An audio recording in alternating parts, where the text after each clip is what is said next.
Thank you. So on the first workshop, we're going to be looking at impact assessment. So retroactive funding is taking Web3 by storm. It's no longer only Optimism that is doing some of that work. We're starting to see several other ecosystems like the Filecoin Foundation, Cello, and other ecosystems looking into how to distribute funding using a retroactive system. But impact assessment has been one of the main challenges that we've observed, especially coming out of the last Optimism round. So we're using the space of this workshop to first analyze the Optimism round as a case study and understand how can we, and explore.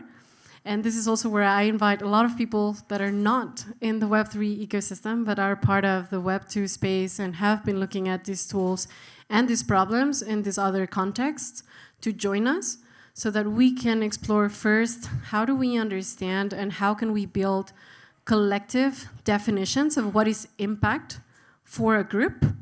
Like that has been one of the main challenges that we've observed in Web3, particularly for Optimism. We still have not reached a collective definition of what is it that we are interested in funding, and therefore we are not able to assess if the outcomes were positive or not.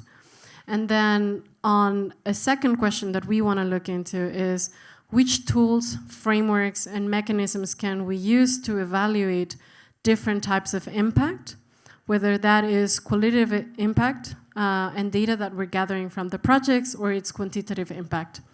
And the way in which we're running the workshop is, first we're going to start with a context setting of what happened, what were the main challenges that were faced in the last retroactive round of Optimism. Second, we're going to have a fishbowl discussion with members from Radical Exchange, from Impact Market, so that we can look at how other people outside of the Optimism ecosystem have been thinking of potential solutions. And then last, we'll split into these working groups so that we can first look, or like one of the groups is going to be looking at building consensus and definitions around what's impactful for a collective. And the second one, what are the tools that we can then leverage to assess and distribute funding? That sounds exciting. And I think to some extent our workshop will build also on top of that.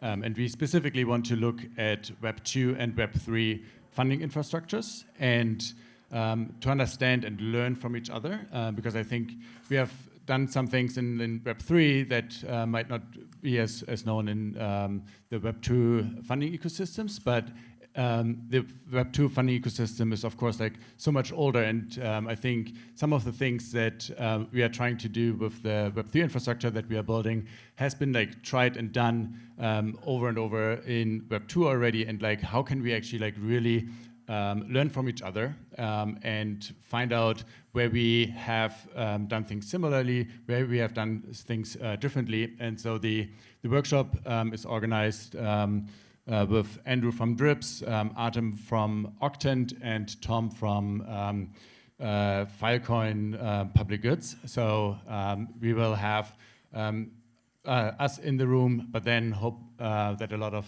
folks will join us to really think about these funding infrastructures and think about specifically 3 different questions that we will spend roughly half an hour on.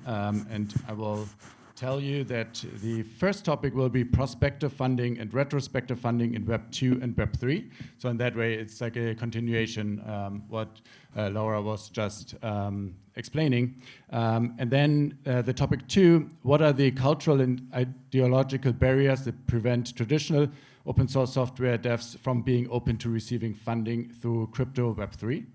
And the third topic will be compliance challenges, fiscal hosts, and bringing more OSS funders into Web 3. So we're excited to welcoming there as many as possible of you and discussing these themes together. Thank you.